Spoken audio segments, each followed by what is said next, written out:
ಓಂ ಶ್ರೀ ಗಣೇಶ ಶಾರದಾ ಗುರುಭ್ಯೋ ನಮಃ. ಹರಿ ಓಂ ನಮಃ ಶಿವಾಯ. ನಮಸ್ಕಾರ. ನಾನು ಜ್ಯೋತಿಷ್ಯ ವಿದ್ಯಾರತ್ನ ಆಚಾರ್ಯ ಶ್ರೀಮತಿ ಸುಗುಣ. ಸೆಪ್ಟೆಂಬರ್ ಮಾಸದ ಗ್ರಹಗಳ ಗೋಚಾರ ಸಂಚಾರ ಸ್ಥಿತಿ ಫಲಗಳನ್ನು 12 ರಾಶಿಗಳಿಗೆ ತಿಳಿಸ್ತಾ ಇದ್ದೀನಿ. ಅದಕ್ಕೂ ಮೊದಲು ಬೆಂಗಳೂರಿನ ವ್ಯಕ್ತಿಯೊಬ್ಬರು ಪರಿಹಾರಗಳ ಬಗ್ಗೆ ಸರಿಯಾದಂತಹ ಸ್ಪಷ್ಟತೆ ತಿಳುವಳಿಕೆಯನ್ನು ಜನರಿಗೆ ಕೊಡಬೇಕು ಅಂತ ಕೇಳಿಕೊಂಡಿದ್ರು. ಹಾಗಾಗಿ ನಾನು ತಿಳಿಸ್ತಾ ಇದ್ದೀನಿ. ಪರಿಹಾರಗಳನ್ನು ಮಾಡಿಕೊಳ್ಳುವ ಮೊದಲು ಸಮಸ್ಯೆ ಏನು ಅನ್ನೋದು ನಿಮಗೆ ತಿಳಿಬೇಕಾಗತ್ತೆ ಮತ್ತು ಸರಿಯಾದವರ ಬಳಿ ಹೋಗಬೇಕಾಗತ್ತೆ. ಇದು ನಿಮ್ಮದೇ ಆದಂತಹ ಕರ್ತವ್ಯ ಆಗಿರುತ್ತೆ. ಇದಕ್ಕೆ ಒಂದು ಉದಾಹರಣೆಯಾಗಿ ನನ್ನ ಅನುಭವದಲ್ಲಿರುವಂತಹ ವಿಷಯ ನಾನು ಇಲ್ಲಿ ತಿಳಿಸ್ತಾ ಇದ್ದೀನಿ. ಎಷ್ಟೋ ಸಂದರ್ಭದಲ್ಲಿ ನೀವೇನು ಅಂದುಕೊಂಡಿರ್ತೀರಾ, ಅವರು ಏನು ಹೇಳಿರ್ತಾರೆ, ಅದೇನು ಪರಿಹಾರ ಮಾಡ್ತೀರಾ ಅದು ಸರಿ ಇರೋದಿಲ್ಲ. ಹಾಗಾಗಿ ವಿಷಯ ಸರಿಯಾಗಿ ತಿಳ್ಕೊಳ್ಳೋದು ನಿಮ್ಮದೇ ಆದಂತಹ ಕರ್ತವ್ಯ ತಿಳುವಳಿಕೆ ಆಗಿರುತ್ತೆ. 4 ವರ್ಷಗಳ ಹಿಂದೆ ಒಬ್ಬ ವ್ಯಕ್ತಿ ನನ್ನ ಕಚೇರಿಗೆ ಬರ್ತಾರೆ. ಅವರು ಬರುವಾಗ ಅವರ ಪರಿಚಯ ನನಗಿರೋದಿಲ್ಲ, ಯಾರು ರೆಫರ್ ಮಾಡಿರ್ತಾರೆ ಅವರಿಗೆ. ಬಂದಂತಹ ಅವರು ಪತಿ ಪತ್ನಿ ನಡುವೆ ಸಮಸ್ಯೆ ಇದೆ, ಜಾತಕ ಪರಿಶೀಲನೆ ಮಾಡಿಸಿ ಅಂತ ಅವರು ನನ್ನಲ್ಲಿ ಕೇಳಿರ್ತಾರೆ. ಆಗ ನಾನು ಪರಿಶೀಲಿಸಿ ದೋಷಗಳು ಏನಿದೆ, ಯಾವ ದಶಾಭುಕ್ತಿ ನಡೀತಾ ಇದೆ, ಏನು ಮಾಡಬೇಕು ಅನ್ನುವಂತಹ ವಿಷಯಗಳನ್ನು ಅವರಿಗೆ ಬರೆದು ಕೊಟ್ಟಿರ್ತೇನೆ. ಆಗಲೇ ಅವರಿಗೆ ಒಂದು ಸ್ಪಷ್ಟ ಆಗುತ್ತೆ, ನಾನು ಇದಕ್ಕೂ ಮೀರಿದ ವಿಷಯಗಳನ್ನು ತಿಳಿಸ್ತೇನೆ, ನೋಡ್ತೇನೆ, ನನ್ನಿಂದ ತಿಳಿಬಹುದು ಅನ್ನೋದು ಅವರಿಗೆ ಅರ್ಥ ಆಗುತ್ತೆ. ಬೆಳಿಗ್ಗೆ 10 ಗಂಟೆಯಿಂದ 11 ಗಂಟೆ ಒಳಗಡೆ ಅವರು ಬಂದಿರ್ತಾರೆ. ಅವರೇನು ಮಾಡ್ತಾರೆ, ಮತ್ತೆ ಸಿಟಿಗೆ ಹೋಗಿ ಫಲಪುಷ್ಪ ತಾಂಬೂಲ ಸಹಿತವಾಗಿ ಅವರು ನನ್ನ ಕಚೇರಿಗೆ ಬರ್ತಾರೆ. ಬರುವಾಗ ಕನಕಾಂಬರ ಹೂವನ್ನು ಹೆಚ್ಚಾಗಿ ತಂದಿರ್ತಾರೆ. ಅವ್ರು ಏನು ತಿಳಿಸ್ತಾರೆ ಅಂದರೆ, ಅವರ ಸರೌಂಡಿಂಗ್ ನೆಗೆಟಿವ್ ಎನರ್ಜಿ, ಪ್ರೇತ ಪಿಶಾಚ ಆ ಸಂಬಂಧಪಟ್ಟಂತೆ ನನಗೇನೋ ಅನ್ನಿಸುತ್ತೆ, ನನ್ನ ಹಿಂದೆ ಅದು ಓಡಾಡುತ್ತೆ, ನನಗೆ ಭಯ ಆಗ್ತಾ ಇರುತ್ತೆ ಅಂತ ಹೇಳ್ತಾರೆ. ಇದು ಹೇಗೆ ತಿಳಿಯಿತು ನಿಮಗೆ ಅಂತ ಕೇಳಿದರೆ, ಅವ್ರು ಹೇಳ್ತಾರೆ, ಮಲಗುವಾಗ ರಾತ್ರಿಯಲ್ಲಿ ಕಿಟಕಿಯ ಒಂದು ಭಾಗದಲ್ಲಿ ಅಥವಾ ಹಗಲಿನ ಸಂದರ್ಭದಲ್ಲಿ ಹೆಚ್ಚು ಅವರಿಗೆ ಅವರು ತಿಳಿಸಿದಂತೆ ಕಾಣಿಸೋದಿಲ್ಲ. ರಾತ್ರಿ ಅವರು ತಿಳಿಸ್ತಾರೆ, ಕಪ್ಪು ಹೊಗೆಯ ಒಂದು ರೂಪದಲ್ಲಿ ಅಸ್ಪಷ್ಟವಾಗಿ ಕೆಲವು ಆಕಾರ ನನಗೆ ಕಾಣಿಸುತ್ತೆ ಅನ್ನೋದನ್ನು ತಿಳಿಸ್ತಾರೆ. ರಾತ್ರಿ ನಿದ್ರೆ ಬರಲ್ಲ, ಭಯ ಆಗುತ್ತೆ ಅನ್ನೋದನ್ನು ಅವರು ತಿಳಿಸ್ತಾರೆ. ನೋಡಿ, ಇವರು ಹೀಗೆ ಹೇಳುವಾಗ ನಾವೇನು ಅಂದುಕೊಳ್ಬೇಕು, ನಿಜವೇನು ಅಂತ ಅಂದುಕೊಳ್ಬೇಕು. ಆದರೆ ನಾನು ಪ್ರಾರ್ಥನೆಗೆ ಮುಂದಾಗ್ತೇನೆ. ನನ್ನ ದೇಹವನ್ನು, ಜೀವನವನ್ನು ಮತ್ತು ಮನಸ್ಸನ್ನು ಯಾರು ಉಪಚರಿಸ್ತಾರೆ, ಯಾವ ಶಕ್ತಿಗಳು ನಿಯಂತ್ರಿಸುತ್ತೆ, ಆ ಒಂದು ಶಕ್ತಿಗಳ ಪ್ರಾರ್ಥನೆಗೆ ನಾನು ಮುಂದಾಗ್ತೇನೆ. ನನ್ನ ದೈವಿಕವಾದಂತಹ ದೃಷ್ಟಿಗೆ ನನಗೆ ಕಾಣಿಸುವಂಥದ್ದು ಅವರ ಹಿಂದೆ ಜಗನ್ಮಾತೆಯಾದಂತಹ ಚಾಮುಂಡೇಶ್ವರಿಯ ರೂಪ ಕಾಣಕ್ಕೆ ಆರಂಭ ಆಗುತ್ತೆ. ಆಗ ನಾನು ಕಣ್ಣನ್ನು ತೆರೆದು ಅವರಿಗೆ ನಾನು ತಿಳಿಸ್ತೇನೆ, ನಿಮಗೆ ಈ ಥರ ಅನ್ನಿಸ್ತಾ ಇದೆ ಅಂತ ತಿಳಿಸಿದರೆ, ಆದರೆ ನಿಮ್ಮ ಹಿಂದೆ ಬೇರೆಯದೇ ವಿಷಯ ಕಾಣಿಸ್ತಾ ಇದೆ, ನನಗೆ ಸ್ವಲ್ಪ ಮಟ್ಟಿಗೆ ಕೋಪನೂ ಬರುತ್ತೆ. ಇವರು ಹೇಳಿದ್ದಕ್ಕೂ ಇಲ್ಲಿ ಕಾಣುವುದಕ್ಕೂ ಏನು ಇಲ್ಲಿ ಬಹಳ ವ್ಯತ್ಯಾಸ ಇದೆಯಲ್ಲ ಅಂತ. ಆಗ ಅವರು ಕೆಲವು ಸೆಕೆಂಡ್ಸ್ ಯೋಚನೆ ಮಾಡಿ ಅವರು ಏನು ತಿಳಿಸ್ತಾರೆ ಅಂದರೆ, ಅವರ ಮನೆಯ ವಿಷಯವನ್ನು ತಿಳಿಸ್ಲಿಕ್ಕೆ ಮುಂದಾಗ್ತಾರೆ. ಅವರ ತಾಯಿ ಗ್ರೌಂಡ್ ಫ್ಲೋರಲ್ಲಿ ವಾಸ ಆಗಿರ್ತಾರೆ. ಅವರ ಜೀವನ ಬಹು ವರ್ಷಗಳಿಂದ ಹೇಗಿದೆ ಅಂತ ಹೇಳಿದರೆ, ಅವರು ಒಂದು ಹೊತ್ತು ದಿನದಲ್ಲಿ ಊಟ ಮಾಡ್ತಾರೆ, ಆಹಾರವನ್ನು ಅವರೇ ತಯಾರಿಸಿಕೊಳ್ತಾರೆ, ಇನ್ನೆಲ್ಲ ಕಾಲದಲ್ಲಿಯೂ ದೇವತಾ ಜಪದಲ್ಲಿ ಇರ್ತಾರೆ. ಅವರು ಒಂದು ಯಜ್ಞವನ್ನು ಮಾಡುವವರಂತೆ ಅವರು ಬದುಕ್ತಾ ಇರ್ತಾರೆ ಬಹಳ ವರ್ಷಗಳಿಂದ.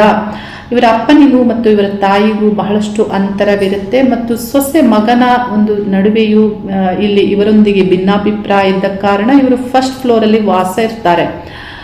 ಅದಕ್ಕೆ ನಾನು ಅವ್ರಿಗೆ ಏನು ತಿಳಿಸ್ತೇನೆ ಅಂದರೆ, ಇದಕ್ಕೆ ಪರಿಹಾರ ನನ್ನಲ್ಲಿ ಇಲ್ಲ, ನೀವು ಪರಿಹಾರವನ್ನು ನಿಮ್ಮ ಮನೆಯಲ್ಲೇ ಮಾಡಿಕೊಳ್ಬೇಕು, ನಿಮ್ಮಿಂದಲೇ ಆಗಬೇಕು. ಅಂದರೆ ಹೇಗೆ ನೋಡಿ, ತಾಯಿಯನ್ನು ಗೌರವಿಸಿ ಅವರೇನು ಹೇಳ್ತಾರೆ ಅದನ್ನು ಕೇಳಿ ಅವರನ್ನು ಸಂತೋಷಕರವಾಗಿ ನೋಡಿಕೊಳ್ಳಿ ಮತ್ತು ಯಾವ ಎನರ್ಜಿ ಕ್ರಿಯೇಟ್ ಆಗಿದೆ ಅದರ ಪೂಜೆಯನ್ನು ಮಾಡಿ, ಮನೆ ದೇವರ ಪೂಜೆಯನ್ನು ಮಾಡಿ, ಆಚಾರ ವಿಚಾರಗಳನ್ನು ಸರಿಪಡಿಸಿಕೊಳ್ಳೋದ್ರಿಂದ ಇದಕ್ಕೆ ಇದೇ ಪರಿಹಾರ ನನ್ನಲ್ಲಿ ಇಲ್ಲ ಅನ್ನೋದನ್ನು ನಾನು ತಿಳಿಸ್ತೇನೆ. ಅವರು ಅವರ ತಾಯಿಯನ್ನು ಒಂದು 3 ವರ್ಷ ಆದ ನಂತರ ಮತ್ತೆ ನನ್ನ ಬಳಿ ಕರ್ಕೊಂಡು ಬರ್ತಾರೆ. ಆಗ ಅವರ ತಾಯಿಯನ್ನು ನಾನು ನೋಡುವಾಗ ಅವರು ಹೇಗಿರ್ತಾರೆ ಅಂದರೆ, ಈ ಜಡೆ ಏನಿರುತ್ತೆ, ಕೂದಲು, ಅದೆಲ್ಲವೂ ಜಡೆಯ ಒಂದು ರೂಪದಲ್ಲಿ ಇರುತ್ತೆ. ಅಂದರೆ ಈ ಎಲ್ಲ ಕೂದಲು ಒಂದಾಗಿ ಇರುತ್ತೆ, ಅದನ್ನು ಬಿಡಿಸೋದಕ್ಕೆ ಆಗೋದಿಲ್ಲ. ಆ ಥರ ಉದ್ದವಾಗಿ ಇರುತ್ತೆ. ಆ ರೀತಿ ಅವರ ಕೂದಲಿರುತ್ತೆ. ಅಂದರೆ ನೀವು ಯೋಚಿಸಿ ಹೇಗೆ ಏನು ಇರಬಹುದು ಅನ್ನೋದನ್ನು ನೀವು ಇಲ್ಲಿ ಅರ್ಥ ಮಾಡ್ಕೊಳ್ಬೇಕಾಗುತ್ತೆ. ಈ ಒಂದು ಸಮಸ್ಯೆಗೆ ಪರಿಹಾರ ಅವರಿಂದಲೇ ಆಗಬೇಕಾಗುತ್ತೆ. ಅದನ್ನು ನಾವು ಪಾಲನೆ ಮಾಡಬೇಕು. ನಾವೆಷ್ಟೇ ಏನೇ ಹೇಳಿದ್ರು ಅದು 1 ದಿನ 2 ದಿನ ಆಗ್ಬಹುದು. ಆನಂತರ ಅವರೇ ಅದನ್ನು ದಿನನಿತ್ಯ ಪಾಲನೆಯನ್ನು ಮಾಡಬೇಕಾಗುತ್ತೆ. ಇಲ್ಲಿ ಯಾಕೆ ಇದನ್ನು ನಾನು ತಿಳಿಸ್ತಾ ಇದ್ದೀನಿ ಅಂದರೆ, ಆ ವ್ಯಕ್ತಿ ಅಂದುಕೊಂಡದ್ದು ಬೇರೆ, ಅಲ್ಲಿರುವುದು ವಿಷಯಗಳೇ ಬೇರೆ. ಬೆಂಗಳೂರಿನ ಮೂಲದ ವ್ಯಕ್ತಿ, ಅವರ ಮಗನಿಗೆ ಸಮಸ್ಯೆ ಆಗುತ್ತೆ. 10ನೇ ತರಗತಿಯಲ್ಲಿ ಒಳ್ಳೆ ಅಂಕ ಪಡೀತಾರೆ. ಅವರು ಪ್ರಥಮ PUCಗೆ ಸೈನ್ಸ್ ಸಬ್ಜೆಕ್ಟನ್ನು ತೆಗೆದುಕೊಂಡು ನಾರಾಯಣ ಕಾಲೇಜ್ಗೆ ಜಾಯ್ನ್ ಆಗ್ತಾರೆ. ಕೆಲವು ತಿಂಗಳುಗಳ ಕಾಲ ಕಾಲೇಜ್ ಹೋಗ್ತಾರೆ. ಆ ನಂತರ ಕಾಲೇಜ್ ಹೋಗೋಕ್ಕೆ ಇಷ್ಟ ಇಲ್ಲ ಅಂತ ಅವರು ಹೇಳ್ತಾರೆ. ಅವರ ಮಗ ಭಯ ಆತಂಕಕ್ಕೆ ಒಳಗಾದಂತೆ ಏನಿರಬಹುದು ಅಂತ ಇವರ ಈ ಹುಡುಗನ ತಂದೆ ಅವ್ರೇನು ಮಾಡ್ತಾರೆ, ಜಯನಗರದ ಜ್ಯೋತಿಷಿ ಒಬ್ಬರ ಬಳಿ ಹೋಗ್ತಾರೆ. ಆ ಜ್ಯೋತಿಷಿಯು ಸಾಯಿಬಾಬಾ ಹೆಸರಿನಲ್ಲಿ ಅವರ ಒಂದು ಕೇಂದ್ರದ ಹೆಸರಿಟ್ಟುಕೊಂಡು ಅವರು ನಡೆಸ್ತಾ ಇರ್ತಾರೆ. ಅವರು ಮತ್ತಷ್ಟು ಭಯಗೊಳಿಸ್ತಾರೆ ಇವರಿಗೆ. ನಿಮ್ಮ ಮಗನಿಗೆ ಏನೋ ಆಗಿದೆ, ನೆಗೆಟಿವ್ ಎನರ್ಜಿ, ಪ್ರೇತ, ಪಿಶಾಚ ಈ ರೀತಿ ಎಲ್ಲ ಹೇಳಿ ಇದನ್ನು ಸರಿಪಡಿಸ್ಬೇಕು ಅಂದರೆ ಕೇರಳದ ಒಂದು ದೇವಸ್ಥಾನದಲ್ಲಿ ಪ್ರಾಣಿ ಬಲಿಯನ್ನು ಕೊಡಬೇಕು, ಇಷ್ಟು ಹಣ ಆಗುತ್ತೆ ಅಂತ ಇವರಿಗೆ ಭಯಪಡಿಸಿ ಮತ್ತಷ್ಟು ಕೆಲವು ಆಮಿಷಗಳನ್ನು ಒಡ್ಡಿ ಈ ವ್ಯಕ್ತಿ ಹಣ ಕೊಡುವಂತೆ ಅವರು ಹಣವನ್ನು ತೆಗೆದುಕೊಳ್ತಾರೆ. ಎಷ್ಟು ಹಣ ಅಂದರೆ 4 ಲಕ್ಷ ರೂಪಾಯಿನ ಅವರು ತೆಗೆದುಕೊಳ್ತಾರೆ. ಆದರೆ ಆನಂತರ ಕೊಡುವಂಥದ್ದು ಒಂದು ಯಂತ್ರ ಮಾತ್ರ ಆಗಿರುತ್ತೆ. ಆದರೆ ಸಮಸ್ಯೆ ಸರಿ ಹೋಗೋದಿಲ್ಲ. ನೋಡಿ, ಯಾಕೆ ಇದನ್ನು ಹೇಳ್ತಾ ಇದ್ದೀನಿ ಅಂದರೆ, ನೀವು ಸರಿಯಾದವರ ಬಳಿ ಹೋಗುವುದು ಬಹಳ ಮುಖ್ಯ. ಪಾಪಿಗಳ ಬಳಿ ಹೋದರೆ ಪಾಪವೇ ಸಿಗುತ್ತೆ. ವಂಚಕರ ಬಳಿ ಹೋದರೆ ನಿಮಗೆ ವಂಚನೆಯೇ ಆಗುತ್ತೆ. ಹಣಭಕ್ಷಕರ ಬಳಿ ಹೋದರೆ ನಿಮ್ಮ ಹಣವೂ ಹೋಗುತ್ತೆ. ದೈವಿಕವಾದಂತಹ ವ್ಯಕ್ತಿಗಳ ಬಳಿ ಹೋದರೆ ನಿಮಗೆ ಅದುವೇ ಸಿಗುತ್ತೆ. ಇಲ್ಲಿ ಯಾಕೆ ಇದನ್ನು ಅರ್ಥ ಮಾಡ್ಕೋಬೇಕಂದ್ರೆ, ನೋಡಿ, ಒಂದು ಲೆಟರ್ ಒಂದು ಸ್ಥಳಕ್ಕೆ ಹೋಗಬೇಕು, ಒಂದು ಇನ್ಫಾರ್ಮೇಶನ್ ಒಂದು ಸ್ಥಳಕ್ಕೆ ಹೋಗಬೇಕಂದ್ರೆ ಪೋಸ್ಟ್ ಮ್ಯಾನ್ ಸರಿ ಇರಬೇಕಾಗುತ್ತೆ, ವಿಳಾಸ ಸರಿ ಇರಬೇಕಾಗುತ್ತೆ, ಮತ್ತು ವಿಷಯಗಳು ಸರಿ ಇರಬೇಕಾಗುತ್ತೆ. ಸಮಸ್ಯೆಗಳು ಬಗೆಹರಿಬೇಕು ಅಂದರೆ ನೀವು ರಾಂಗ್ ಪರ್ಸನ್ ಹತ್ರ ಹೋದರೆ ಎಲ್ಲಿ ಆ ಲೆಟರ್ ಹೋಗುತ್ತೆ, ಪೋಸ್ಟ್ ಮ್ಯಾನ್ ಸರಿ ಇಲ್ಲ ಅಂದರೆ, ಮತ್ತು ವಿಷಯಗಳೇ ಅಲ್ಲಿ ಯಾವ ಸಮಸ್ಯೆ ಅಂತಾನೆ ನೀವು ಸರಿಯಾಗಿ ಹಾಕಿಲ್ಲ ಅಂದರೆ ಅದು ದೇವತೆಯನ್ನು ಹೇಗೆ ರೀಚ್ ಆಗುತ್ತೆ, ಮತ್ತು ವಿಳಾಸ ರಾಂಗ್ ಇದ್ದರೆ ಅದೆಲ್ಲಿ ಹೋಗುತ್ತೆ, ಹೋಗಲ್ಲ. ಏನು ಸಮಸ್ಯೆಗಳು ಬಗೆಹರಿಯೋದಿಲ್ಲ. ಸರಿಯಾದವರ ಬಳಿ ಹೋಗುವುದು ಬಹಳ ಮುಖ್ಯವೇ ಆಗಿದೆ. ನಮ್ಮ ಆಗಮ ಶಾಸ್ತ್ರ ಪುರಾಣಗಳಲ್ಲಿ ಬಹಳಷ್ಟು ವಿಷಯಗಳನ್ನು ಪರಿಹಾರಗಳನ್ನು ತಿಳಿಸಲಾಗಿದೆ. ಯಾವ ಥರ ಪರಿಹಾರಗಳನ್ನು ಮಾಡಿಕೊಳ್ಬೇಕು, ರಕ್ಷಾ ಹೋಮಗಳನ್ನು ತಿಳಿಸ್ತಾರೆ. ಹೋಮಗಳಿಗೆ ಎಷ್ಟು ಹಣ ಆಗುತ್ತೆ ಅಂದರೆ, ನೀವೊಂದು 3-4 ಹೋಮಗಳನ್ನಾದರೂ ಮಾಡಿಸಿದ್ರೂ ಅದಕ್ಕೆ 50,000 to 60,000 ಆಗಬಹುದು. ಒಂದು 4-5 ಆಗಮ ವಿದ್ವಾಂಸರು ಬಂದರೂ ಅಷ್ಟೇ ಆಗುತ್ತೆ ಹಣ. ದೇವತಾ ಶಕ್ತಿಗಳ ಮೂಲಕ ಹೋಮ ಯಜ್ಞಗಳನ್ನು ಸಂಕಲ್ಪಗಳನ್ನು ಮಾಡಿಕೊಂಡು ನಿಮ್ಮ ಸಮಸ್ಯೆಗಳನ್ನು ಪರಿಹರಿಸಿಕೊಳ್ಬಹುದು. ಆದರೆ ಈ ಪ್ರಾಣಿಯನ್ನು ಬಲಿ ಕೊಡುವುದರಿಂದ ಮತ್ತಷ್ಟು ನಿಮಗೆ ದೋಷ ಅಂಟುತ್ತೆ. ಪ್ರಕೃತಿಯಲ್ಲಿ ಆ ಪಾಪಕರ್ಮದ ಒಂದು ದೋಷ ಮತ್ತೆ ಅಂಟುತ್ತೆ ನಿಮಗೆ. ಅದರಿಂದ ಏನಾಗುತ್ತೆ, ಮತ್ತೆ ನೆಗೆಟಿವಿಟಿಯೇ ನಿಮಗೆ ಹೆಚ್ಚು ಕ್ರಿಯೇಟ್ ಆಗುತ್ತೆ. ಯಾವ ಸಮಸ್ಯೆಯೂ ಬಗೆಹರಿಯುವುದಿಲ್ಲ. ಹಾಗಾಗಿ ನೀವು ಸರಿಯಾದಂತಹ ವ್ಯಕ್ತಿಗಳ ಬಳಿ ಹೋಗಬೇಕಾಗತ್ತೆ. ಇದಕ್ಕೇನು ಒಂದು 50,000 to 60,000 ನೀವು ಒಂದಷ್ಟು ರಕ್ಷಾ ಹೋಮಗಳನ್ನು ಮಾಡಿದ್ರು ಅಷ್ಟೇ ಆಗೋದು. 4 ಲಕ್ಷ ಎಲ್ಲ ಆಗೋದಿಲ್ಲ. ಮತ್ತು ಎಲ್ಲದಕ್ಕೂ ಹೋಮಗಳನ್ನು ಮಾಡಬೇಕು ಅಂತ ಇಲ್ಲ. ಸರಳ ಪೂಜೆಗಳನ್ನು ಮಾಡಿಕೊಳ್ಬೋದು. ಮತ್ತು ನೀವೇ ಪರಿಹಾರಗಳನ್ನು ನಿತ್ಯ ಪರಿಹಾರಗಳನ್ನು ಮಾಡಿಕೊಳ್ಬೇಕಾಗತ್ತೆ. ಇದಕ್ಕೆಲ್ಲ ಕಾರಣ ಏನಂದರೆ ಮನಸ್ಸೇ ಆಗಿರುತ್ತೆ. ಈ ಹುಡುಗನ ಮನಸ್ಸು ಯಾಕೆ ಹೀಗಾಯಿತು ಅಂದರೆ ನೋಡಿ, ಈ ಹುಡುಗನ ಜಾತಕವನ್ನು ನಾನು ಪರಿಶೀಲಿಸಿದಾಗ ಆ ಹುಡುಗನ ಜಾತಕದ ಪ್ರಕಾರ ಅವರಿಗೆ ಕನ್ಯಾ ಲಗ್ನ ಆಗಿರುತ್ತೆ. ಕನ್ಯಾ ಲಗ್ನದಿಂದ ತೃತೀಯ ಸ್ಥಾನದಲ್ಲಿ ಚಂದ್ರಗ್ರಹ ಮತ್ತು ಶನಿಗ್ರಹ ಇದ್ದು 3 ಡಿಗ್ರಿಯ ಒಳಗಡೆ ಇದ್ದು ಇವರಿಗೆ ಚಂದ್ರ ದಶೆ ಆರಂಭ ಕಳೆದ ವರ್ಷದಲ್ಲೇ ಆಗಿರುತ್ತೆ. ನೋಡಿ, ಚಂದ್ರ ಮತ್ತು ಶನಿ ಯಾವಾಗ ಈ 2 ಶತ್ರುಗ್ರಹಗಳು ಮನೋಕಾರಕ ಚಂದ್ರನಿಗೆ ಶನಿಯ ಸಂಬಂಧ ಬರಬಾರದು, ಬಂದರೆ ಏನಾಗುತ್ತೆ, ಅಂಥವರ ಜೀವನದಲ್ಲಿ ಏನಾದರೂ ಸಮಸ್ಯೆಗಳಿರುತ್ತೆ. ಮನಸ್ಸಿನ ಬಗ್ಗೆಯೇ ಅಲ್ಲ, ಶನಿಯ ಕಾರಕತ್ವಗಳಲ್ಲಿ ಬರುವಂತಹ ಮೂರ್ಛಾರೋಗ, ಪೋಲಿಯೋ ಆಗ್ಬೋದು, ಮತ್ತು ಪಿಡ್ಸ್ ಆಗ್ಬೋದು, ಈ ಮಾನಸಿಕ ಅಸಮತೋಲನಗಳಾಗ್ಬೋದು, ನಾನಾ ರೀತಿಯ ಸಮಸ್ಯೆಗಳು ಬರುತ್ತೆ. ಇದರಿಂದ ಜೀವಕ್ಕೇನಾದರೂ ತೊಂದರೆಗಳಾಗುವಂಥದ್ದನ್ನು ಕೆಲವರು ಮಾಡಿಕೊಳ್ತಾರೆ. ಈ ಚಂದ್ರ ಮತ್ತು ಶನಿ ಗ್ರಹಗಳು ಒಟ್ಟಿಗೆ, ಅದರಲ್ಲೂ ಬಹಳ ನಿಯರೆಸ್ಟ್ ಡಿಗ್ರಿಯಲ್ಲಿ ಇರಲೇಬಾರದು. ಈ ಒಂದು ಚಂದ್ರದಶೆ ಆರಂಭದಲ್ಲಿ ಶನಿಯ ಎಫೆಕ್ಟ್ ಆಗಿದೆ. ಶನಿ ಗ್ರಹ ವಕ್ರವಾಗಿ ಇದ್ದು ಅವರ ವಕ್ರ ಸ್ಥಿತಿಯಿಂದ ಚಂದ್ರನನ್ನು ಪೀಡಿಸೋದ್ರಿಂದ ಇಲ್ಲಿ ಈ ಶನಿಯ ಎಫೆಕ್ಟ್ ಹೆಚ್ಚಾಗಿದೆ. ಮತ್ತು ಅಷ್ಟಮ ದೋಷದ ಪ್ರಭಾವ, ಅಷ್ಟಮ ದೋಷ ಅಂದರೆ ಗೋಚಾರದಲ್ಲಿ ಸಿಂಹರಾಶಿಯವರಿಗೆ ಅಷ್ಟಮ ಶನಿ ಸಂಚಾರ ಆಗೋದ್ರಿಂದ ಬುದ್ಧಿ, ಮನಸ್ಸು ಎಲ್ಲವೂ ಕೆಡುತ್ತೆ. ಹಾಗಾಗಿ ನಾನಾ ರೀತಿಯ ವಿಘ್ನಗಳು ಉಂಟಾಗುತ್ತೆ, ಅಡೆತಡೆಗಳು ಆಗೇ ಆಗುತ್ತೆ. ಇದನ್ನ ಇವರು ಇಷ್ಟೆಲ್ಲ ಆದ ಮೇಲೆ ತಿಳಿದುಕೊಳ್ಳುವ ಮೊದಲು ಈ ಒಂದು ಹುಡುಗನ ಜಾತಕದ ಪರಿಶೀಲನೆಯನ್ನ ಮೊದಲೇ ಮಾಡಿದ್ರೆ ಈ ಸಮಸ್ಯೆಗಳನ್ನೆಲ್ಲ ಉತ್ತಮ ಜ್ಯೋತಿಷಿಗಳು ಮೊದಲೇ ಬರೆದುಕೊಟ್ಟಿರ್ತಾ ಇದ್ರು. ನೋಡಿ, ಈ ಚಂದ್ರ ದಶೆಯಲ್ಲಿ ಚಂದ್ರ ಭುಕ್ತಿ ನವೆಂಬರ್ 2026ಗೆ ಎಂಡ್ ಆಗುತ್ತೆ. ಆ ನಂತರ ಬೇರೆಯದೇ ಫಲ ಸಿಗೋದಾಗಿರುತ್ತೆ. ಹಾಗಾಗಿ ಸರಿಯಾದವರ ಬಳಿ ಸರಿಯಾದದ್ದನ್ನು ತಿಳಿದುಕೊಳ್ಳುವುದು ಬಹಳ ಮುಖ್ಯವಾಗಿರುತ್ತೆ. ಇಂಥವರ ಬಗ್ಗೆ ನೀವೇನು ಮಾಡಬೇಕು ಅಂತ ಹೇಳಿದರೆ, ಈ ರೀತಿ ವಂಚನೆ ಮಾಡುವವರ ಬಗ್ಗೆ ಸಮಾಜದಲ್ಲಿ ಎಲ್ಲಿರ್ತಾರೆ ಆ ಏರಿಯಾದಲ್ಲಿ ನೀವು ಪೊಲೀಸ್ ಕಂಪ್ಲೇಂಟ್ ಕೊಡಬೇಕಾಗತ್ತೆ. ಏನು ನಿಮ್ಮ ಒಂದು ದಾಖಲಾತಿಗಳಿರುತ್ತೆ ಅದರ ಪ್ರಕಾರ ನಿಮ್ಮ ಹಣವನ್ನು ವಾಪಸ್ ತೆಗೆದುಕೊಳ್ಬೇಕಾಗುತ್ತೆ. ಆ ಏರಿಯಾದಲ್ಲಿ ಯಾರು ಸಾಮಾಜಿಕವಾಗಿ ಹೋರಾಟಗಾರರು ಇರ್ತಾರೆ ಅವರ ಗಮನಕ್ಕೆ ತರಬೇಕಾಗುತ್ತೆ. ಮತ್ತು ಆ ಒಂದು ಏರಿಯಾದಲ್ಲಿ ಯಾರು ರಾಜಕೀಯವಾಗಿ ಗುರುತಿಸಿಕೊಂಡಿರ್ತಾರೆ ಅವರ ಗಮನಕ್ಕೂ ತರಬೇಕಾಗುತ್ತೆ. ಇಷ್ಟೆಲ್ಲ ಮಾಡಬೇಕಂದ್ರೆ ನಿಮಗೆ ನೀವು ಸರಿಯಾದ ಪ್ರೊಟೆಕ್ಷನ್ ಅನ್ನ ಮಾಡ್ಕೋಬೇಕು. ಅವರು ಭಯ ಪಡಿಸ್ತಾರೆ ಹಾಗೆ ಹೀಗೆ ಅಂತ, ಭಯ ಪಡ್ಕೊಳ್ಬೇಡಿ. ನಿಮ್ಮ ರಕ್ಷೆಯನ್ನು ನೀವು ಮಾಡಿಕೊಂಡು ನಿಮ್ಮ ಹಣವನ್ನು ವಾಪಸ್ ತಗೊಳ್ಳಿ.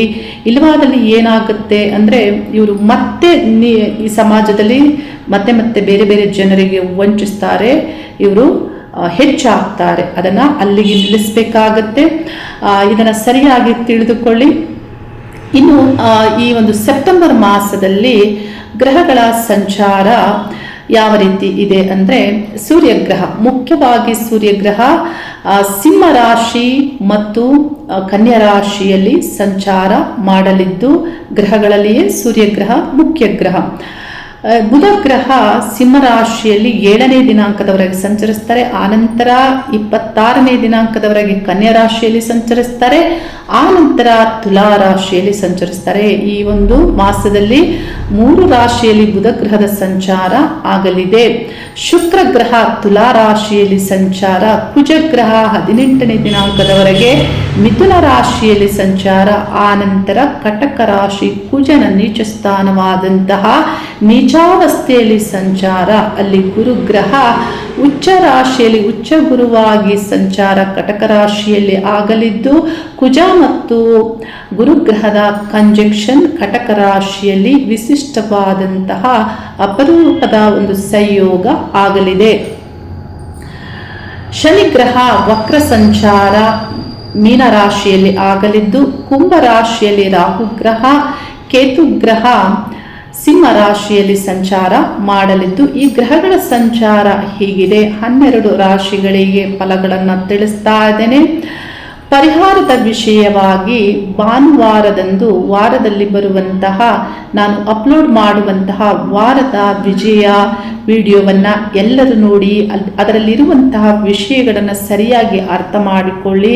ಏಕೆಂದರೆ ಪರಿಹಾರದಲ್ಲಿ ಬಹಳ ಒಂದು ಎಫೆಕ್ಟಿವ್ ಆಗಿ ಪರಿಹಾರವಾಗಿ ನಿಮಗೆ ನಿಮ್ಮ ದಿನನಿತ್ಯದ ಕೆಲಸ ಕಾರ್ಯಗಳಿಗೆ ಸಪೋರ್ಟಿವ್ ಆಗಿ ಆ ನಕ್ಷತ್ರ ಫಲವನ್ನು ನೀಡುತ್ತೆ. ಆ ಒಂದು ವಿಡಿಯೋವನ್ನು ಪ್ರತಿಯೊಬ್ಬರು ನೋಡಿ ಅನ್ನೋದನ್ನು ನಾನು ತಿಳಿಸ್ತಾ ಇದ್ದೀನಿ. ಕನ್ಯಾ ರಾಶಿಯವರಿಗೆ ಸೆಪ್ಟೆಂಬರ್ ಮಾಸದಲ್ಲಿ ರಾಶ್ಯಾಧಿಪತಿ ಬುಧ ಗ್ರಹ 12ನೇ ಸ್ಥಾನ ಸಿಂಹ ರಾಶಿಯಲ್ಲಿ ಈಗಾಗಲೇ ಸಂಚಾರವನ್ನು ಮಾಡ್ತಾ ಇದ್ದು ಸೂರ್ಯಗ್ರಹದೊಂದಿಗೆ ಕೇತು ಗ್ರಹದೊಂದಿಗೆ ಸಂಚರಿಸುವಾಗ ಅಶುಭ ಫಲಗಳನ್ನು ಕೆಲವು ವಿಷಯಗಳಲ್ಲಿ ಪಡೆದುಕೊಳ್ಳೋದಿರುತ್ತೆ. ಅಂದರೆ ನಿಮಗೆ ನಿರಾಶೆ ಆಗ್ಬೋದು ಯಾವುದಾದ್ರೂ ಕೆಲಸ ಕಾರ್ಯಗಳಲ್ಲಿ, ಅಥವಾ ಶೀಘ್ರವಾಗಿ ಆಗದೆ ವಿಳಂಬ ಆಗಬಹುದು. ಏನು ಅಂದುಕೊಂಡಿರ್ತೀರಾ ಆ ರೀತಿ ಕೆಲಸ ನಡೆಯದೇ ಇರಬಹುದು. ಆ ರೀತಿ ವಿಘ್ನಗಳು ಆಗ್ತಾ ಇರುತ್ತೆ, ಸಮಸ್ಯೆಗಳು, ಏನೋ ಒತ್ತಡಗಳು, ವಿಪರೀತ ಸ್ಟ್ರೆಸ್ಗೆ ಒಳಗಾಗುವಂತೆಯೂ ಆಗಬಹುದು. ಏಕೆಂದರೆ ದಶಮ ಕರ್ಮಸ್ಥಾನದಲ್ಲಿ ಕುಜಗ್ರಹದ ಸಂಚಾರವು ಆಗ್ತಾ ಇದೆ.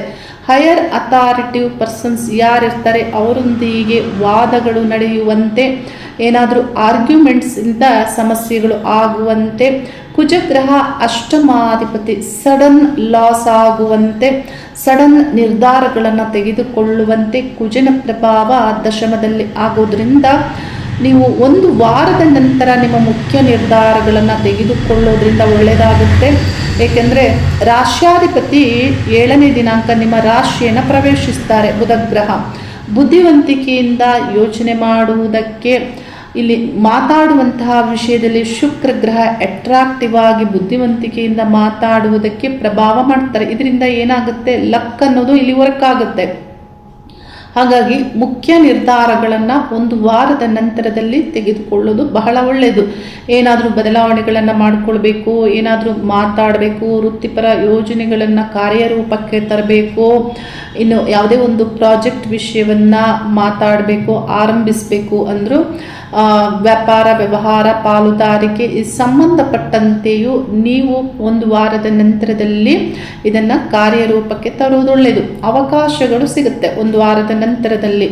ಏಕೆಂದರೆ ದಶಮಾಧಿಪತಿ ರಾಶಿಯಲ್ಲಿ ಸಂಚರಿಸುವಾಗ ಅವಕಾಶಗಳು ಸಿಗಬೇಕು. ಮತ್ತು ನಿಮ್ಮ ಸ್ಥಾನಮಾನ ಗೌರವಕ್ಕಾಗಿ ಮಾತಾಡ್ತೀರಾ ನೀವು ಹೈಯರ್ ಅಥಾರಿಟಿವ್ ಪರ್ಸನ್ಸ್ ಜೊತೆ, ಅಂದರೆ ನಿಮ್ಗೆ ಅನುಕೂಲವೇ ಆಗುತ್ತೆ. ಆನಂತರ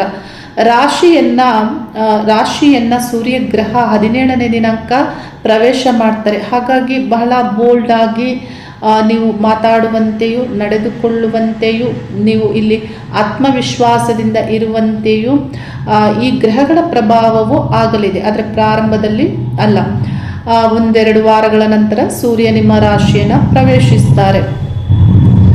ಇನ್ನು ದಶಮ ಸ್ಥಾನದಿಂದ ಕುಜಗ್ರಹ 18ನೇ ದಿನಾಂಕ ನಿಮ್ಮ ಲಾಭ ಸ್ಥಾನವನ್ನು ಪ್ರವೇಶಿಸ್ತಾರೆ. ಲಾಭ ಸ್ಥಾನವನ್ನು ಪ್ರವೇಶಿಸೋದ್ರಿಂದ ಕೆಲವು ಬೇಡದಂತಹ ಸಂಬಂಧಗಳೇನಾದರೂ ಇದ್ದರೆ ಅದು ಕಟ್ ಆಗುವಂತೆ ಮತ್ತು ಹಿರಿಯರೊಂದಿಗೆ ಆರ್ಗ್ಯುಮೆಂಟ್ಸ್ ಮಾಡುವಂತೆ ಆಗುತ್ತೆ. ಇಲ್ಲಿ ನೀಚಭಂಗ ಆಗೋದ್ರಿಂದ ಸಡನ್ ಲಾಸ್ ಏನಾಗ್ತಾ ಇರುತ್ತೆ, ಆಗಬೇಕು ಅಂತ ಇರುತ್ತೆ, ಅದು ಅವಾಯ್ಡ್ ಆಗುತ್ತೆ, ಅದರ ಪ್ರಭಾವ ತಗ್ಗುತ್ತೆ. ಸಡನ್ ಲಾಸ್ ಆಗುವುದು ತಗ್ಗುತ್ತೆ. ಈ ರೀತಿ ಲಾಭಸ್ಥಾನದಲ್ಲಿ ಕುಜನ ಪ್ರಭಾವ ಆಗಲಿದೆ.